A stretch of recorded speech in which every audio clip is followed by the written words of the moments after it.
We can. We are the future. There should be no scarcity. The power of the seed, the seed, the seed, the seed is so underestimated. Within each tiny little seed, millions of seeds will grow. Each generation a multiplication of millions. There should be no scarcity. We're in the midst of three major crises. The crisis of finance, of food, of the environment are all rooted in the same causes. We're being ruled by greed. And as Gandhi said, the earth has enough for everyone's needs, but it doesn't have enough for some people's greed. Everything is a commodity. Everything has a price. Nothing has value. Seed is a commodity, land is a commodity, water is a commodity, people are commodities, food is a commodity. Now,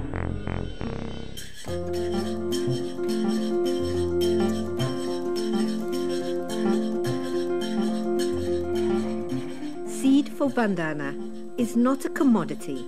It is the source of life, and the basis of growing food should not be for trade or profit, but for communal sharing and welfare. Vandana believes that traditional ways of agriculture can feed the ever-increasingly hungry world, empower local farmers, produce food that is healthy for people and the planet. Humans should work and co-create with nature that is bountiful and diverse, instead of trying to control, modify, own, trade, and undermine nature through the tools of science. Because of activity, Vandana often goes head-to-head against large corporations that produce, distribute, and control patented seeds, who accuse her of undermining their efforts to grow high-yielding crops that can feed huge number of hungry population that cannot grow their own food. However, according to Vandana, this should not be at the expense of farmers' livelihood and welfare. Instead, government should create policies that incentivize farmers to increase production and improve their income. Having seed freedom, for instance, local farmers should be able to feed the local population sustainably without having to buy patented seeds.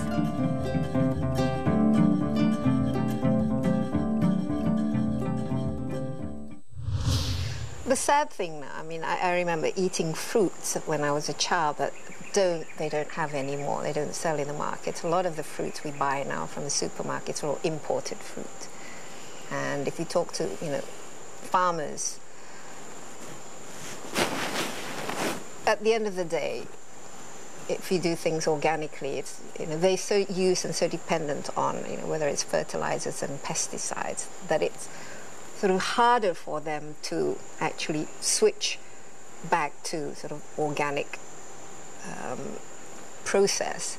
And yet, there is that need for cheap food. And it's sad that it's cheaper for consumers to actually buy imported food or imported fruit as opposed to growing the stuff themselves. And that's a sad reality. Yeah.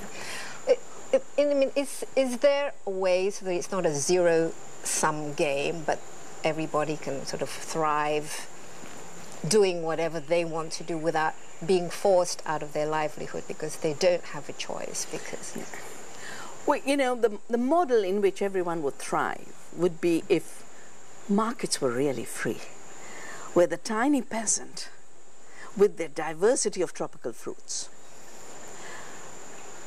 would be able to bring their produce to the market, and the apple that's coming from Seattle and Washington with huge subsidies didn't have all those subsidies to make it cheap.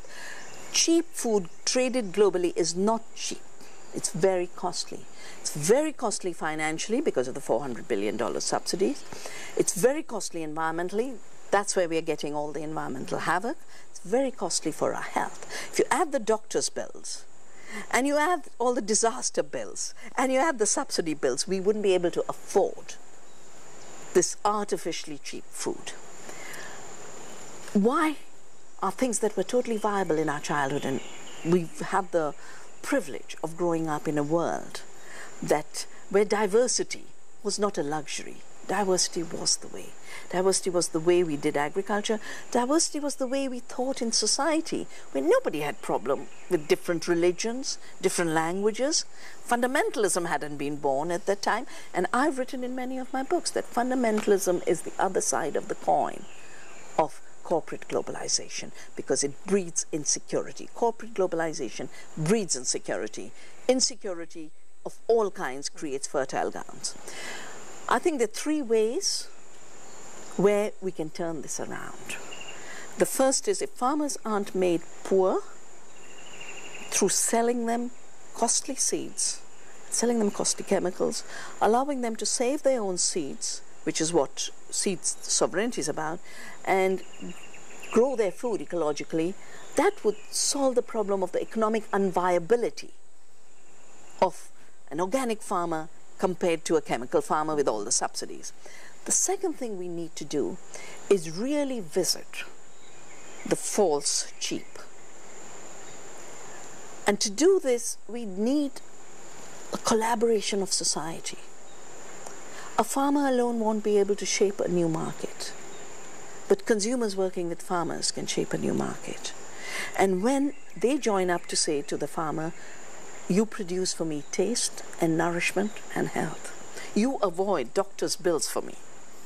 Therefore, I'm going to make sure the fair price you get is a fair price. And the third thing we definitely need to make this biodiversity-based economy become viable again, because it's been rendered unviable, is to have governments do honest policy analysis. Is it really working for them to have cheap food dumped? What has it cost in terms of livelihoods? What is it costing in terms of health? What is it costing in terms of the quality of food? We need to shift from quantity to quality. We need to shift from monocultures to diversity.